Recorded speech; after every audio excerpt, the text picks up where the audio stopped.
All right, I want to start today with a question. I need to preface it by saying I need you to be really honest. This is not a trap. You are not gonna, be pointed out for this.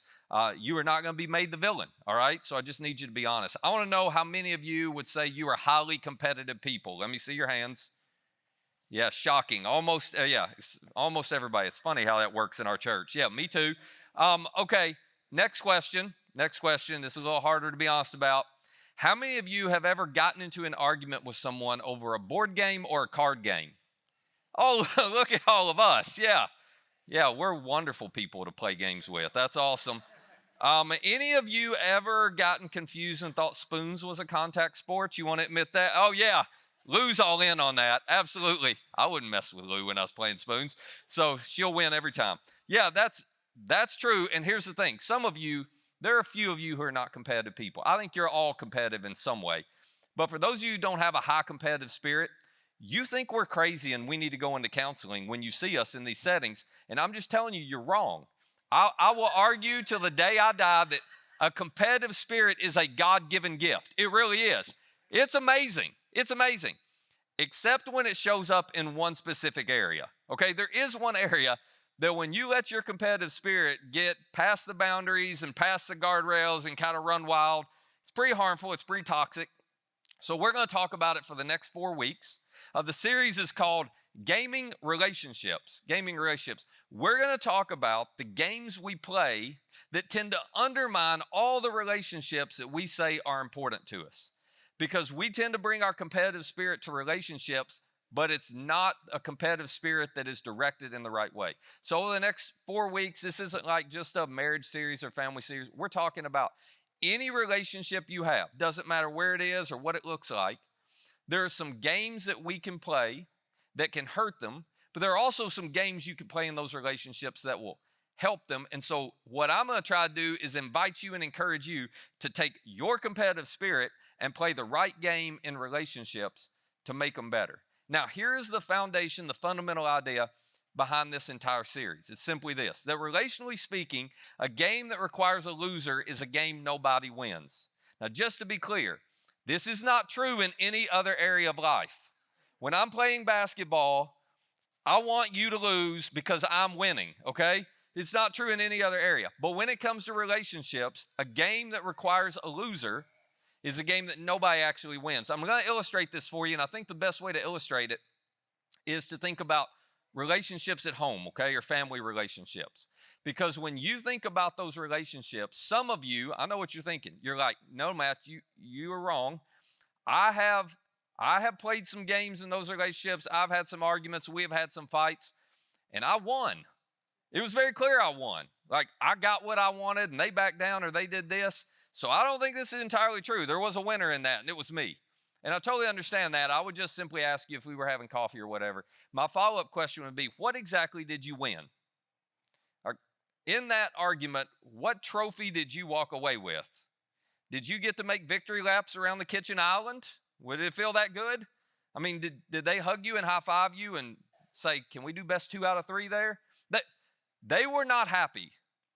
And quite honestly, even though you got your way, you probably weren't totally thrilled because you argued your way into getting your way, but you lost something along the way. Think about it. Didn't that happen? You argued your way. We can all think of examples into getting your way. I finally got what I wanted. It felt like a win. But then you realize you lost something along the way because you ended up sleeping on the couch. Maybe that's an extreme example. Or to use some family examples again, you powered up and you got your son to do what you want him to do, but now he doesn't open up and talk to you about stuff. You lost something along the way. Or you had the perfect comeback that just shut down your daughter and got her to stop, talking and going on. And she just did what you wanted. But she did it with tears running down her cheeks. And now she's not as open with you anymore. You argued your way into getting your way. But in any relationship, when you do this, you always lose something along the way. And here's why. If I ask you the question, what's the win in any relationship? Do you know what the answer is? It's the relationship. It's not you getting the outcome that you wanted. It's a relationship. Because the only way relationships can be healthy is if the relationship is comprised of winners and winners. Whenever you and I pursue win-lose outcomes in relationships, everybody loses. You cannot have a healthy relationship built on win-lose scenarios and win-lose outcomes. If there's any loser in a relationship, the relationship is not what you want it to be. It simply can't be. You have to have win-win scenarios. But it is much easier for all of us, and it's way more natural for us to play games in relationships that have win-lose outcomes. And so I want to give you some context for this just so it makes sense. I'm going to give you some examples of some of these games. I'm actually going to go through 8 of these games. We are guilty of all of them. All of us have played some of these at some different point. I'm not going to spend a lot of time on them, but I am going to give you a warning in advance that as I start talking about these, and I hit a particular one that, well, maybe you're familiar with. No elbowing, texting, or pointing, okay? Because that's a win-lose scenario. You will pay for that later. So you just keep a straight face and act like nobody's ever done this to you and you've never done it to anybody, all right? Let's go through some of these. Here's what I mean. Have you ever played the change game? The change game is when you're in a relationship with somebody, a friendship, it doesn't matter, and you want to fix him, you want to fix her, but you really don't want them to know that you're going to fix them, but you are certain once you fix them, they will be so much better as a person. Does that sound familiar? Or how about the guessing game? The guessing game. The guessing game goes like this. Hey, it seems like something's wrong with you. What's wrong? Nothing. A little while later, I think something's wrong with you. Nope, nothing. A little while later, come on, tell me, what's wrong? Nothing. And by the third round of what's wrong, nothing, if you haven't guessed what's wrong, you're in big trouble. Some of you have had this happen to you, right? It's like, no, I'm actually mad now because clearly you don't love me enough and don't know me well enough. You haven't been paying attention. You should be able to guess what's wrong with me. I shouldn't have to tell you. Now you're in deeper water. We've experienced that before. What about this one? The guilt game. The guilt game. We're probably all guilty of this. Trying to manipulate somebody to do what we want them to do with a little bit of guilt. It's like, well, I guess I'll just go by myself again. Or I'll take care. Don't worry. I'll take care of that. I know it's your job. I'll take care of that one more time. We've all played that game. How about this one? The blame game. The blame game. This usually comes up when you respond to someone in a way that is inappropriate or out of bounds, and it's pointed out to you, to which you then say, well, I would have never responded the way I did if you hadn't have done, and you just blame somebody. There's also a passive-aggressive form of this game I need to mention because some of you are pros at this version. It's where it's pointed out to you, you responded inappropriate, and you look back and you say, I am so sorry that I responded that way to you because you left all the dishes in the sink again. And you just tag on again what they did wrong, right? And it's like, that's not actually an apology, but you claim it is. That's the blame game, okay? It's real slick. It's very passive-aggressive, but it's still the same outcome. How about this one? The comparison game. The comparison game. You know how lucky you are to have me? I wish you could be married to some other women for a little while, and then you'd see. Or I wish you had a friend more like him, and then you'd appreciate me. That's the old comparison game. Or the shame game. Now, shame game, we play this in a lot of different ways. I'm gonna give a real simple example that hits home for those of us who are married, particularly those of us who are men, who maybe are gifted at a million things, but doing little jobs around the house is not one of them. You know what I'm talking about? And they look at you and they say, I've been asking for 5 months for that to get done. You know, if my dad was here, he'd have fixed it in 5 minutes with duct tape and spit. Yes, that's called the shame game.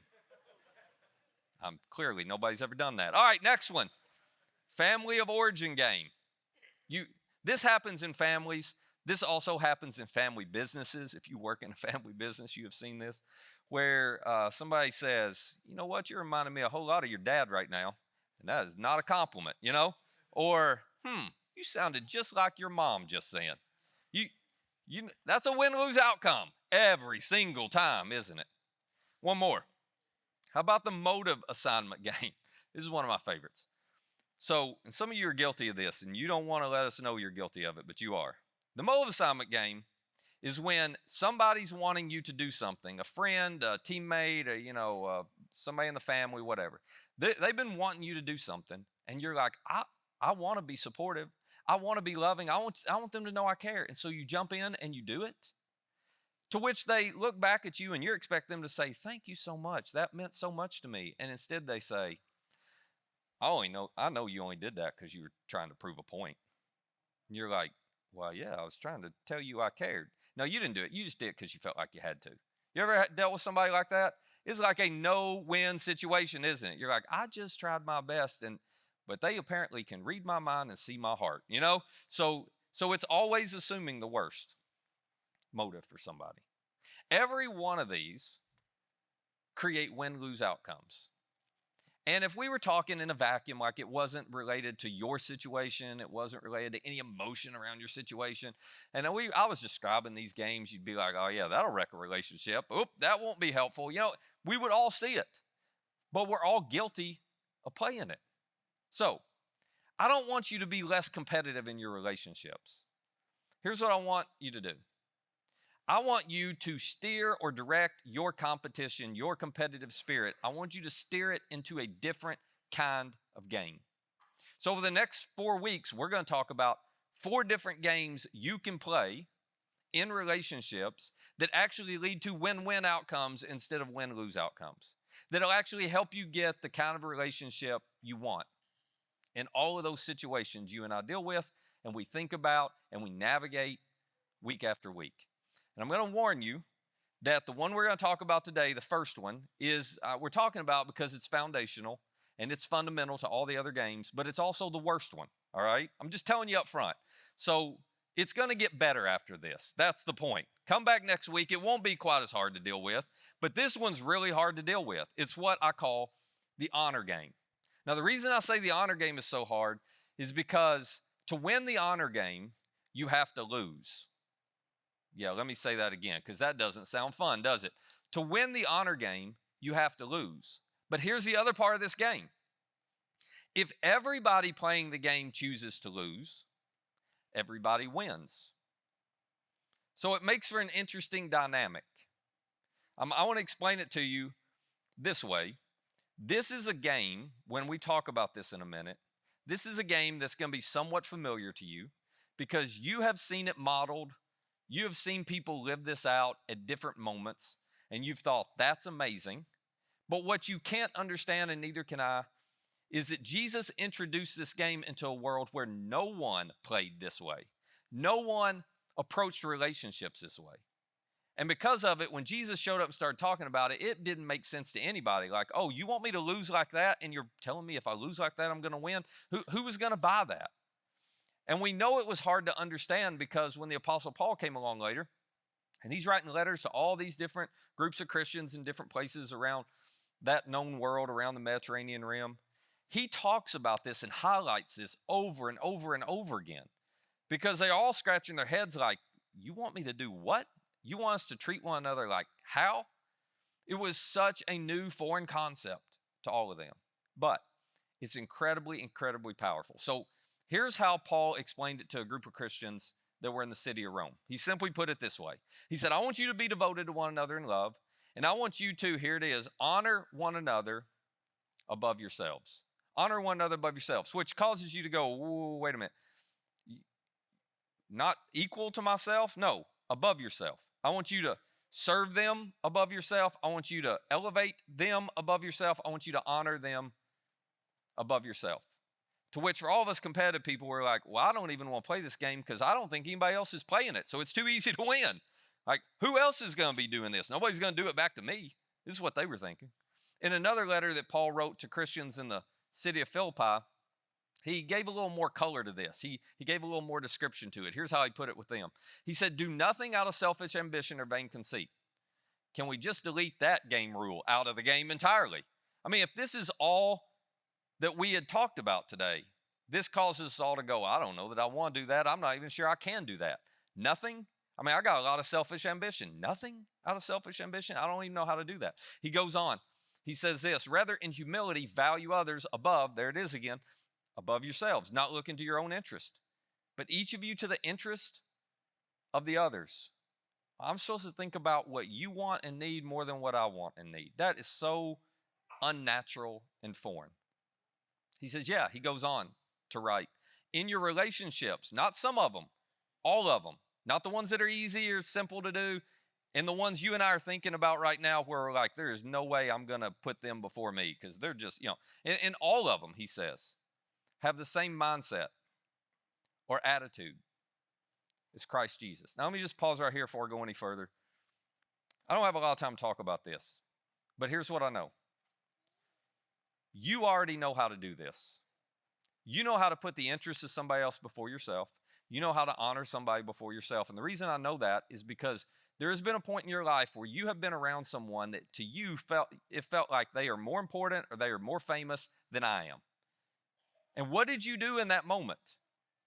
You put their interests before yours. You were thinking about what they needed or wanted, not what you needed and wanted. You honored them. And you had no trouble doing it. It made perfect sense. So this isn't a deal where I need to get up here and explain to you how to play this game. You just need to decide to play it with everybody, not just selectively with some people. You need to decide, no, I'm gonna play this game with the people it's easy to play it with, but I'm also gonna play this game with the people it's incredibly difficult to play it with. To which you would go, well, why would I ever do that? Why would I ever do that? Well, here's why you would do that. He says, you should have the same mindset and attitude of your king, Jesus. And you know what he did? Here's what he did. Paul goes on to write, who being in very nature God, didn't consider equality with God something to be used to his own advantage. He was God in human flesh. He had all the power in the world. He could have leveraged everything for his own advantage and deserved to.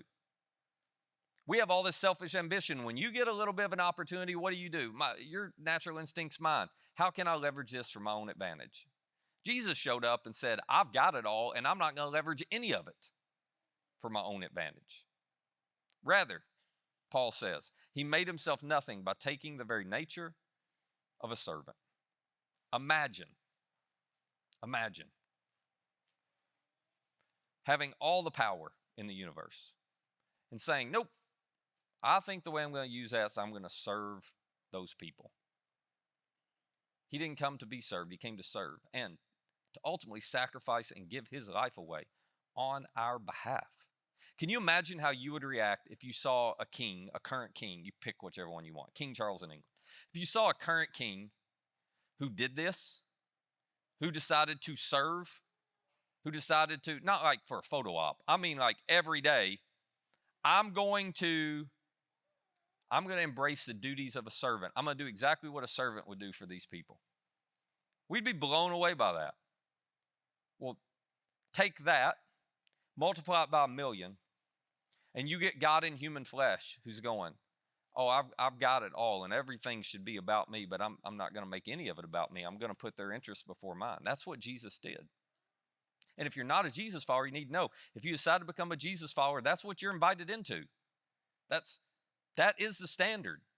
Those of us who are Jesus followers, listen, honor should be one of the distinctive characteristics of every one of our lives. This should be seen in every Christian marriage, every Christian friendship, every Christian community, every church. When people think about our church, this all be one of the things they think about. There's a group of people who always seem to put the interest of others before their own. Because that's what our king did. So my question for you is this. Will you play the honor game that's the key word, in every relationship in your life? I know you can play it in some of them. But will you take that competitive spirit you have and will you say, no, I'm not going to settle for being average and just doing it when it's easy.